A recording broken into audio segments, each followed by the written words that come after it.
নিজের চোখে দেখা। কিছুদিন আগে একটা জানাজা পড়িয়েছে, খোদার কসম করে বলছি, 6:30 ইন্তেকাল করেছে। হসপিটালের বিল দেনেওয়ালা নাই, 4 সন্তান। অ্যাম্বুলেন্সে ঘরে ঘরে আসবে, 1000-1200 টাকার বিল দেনেওয়ালা নাই।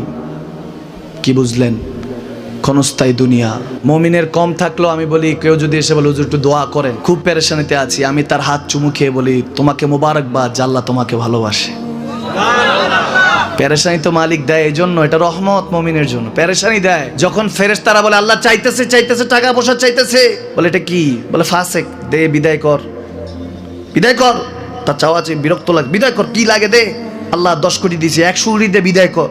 মুমিন যখন চাইতে থাকে আল্লাহ আমাকে কিছু লাগবে, যখন একটু করে চায় আমার মাটাকে সুস্থ করে দাও, বাবাটাকে আল্লাহ আমার স্ত্রীকে, আমার আমাকে একটু তৌফিক দাও, চাইতে থাকে মুমিন। আল্লাহ বলে যখন ফেরেশতারা দেখে মুমিন চাচ্ছে, দেরি করতে পারে না, তাড়াতাড়ি খাজানা নিয়ে দিতে নেবে, আল্লাহ বলে রাখোস না, এত তাড়াহুড়া কিসের?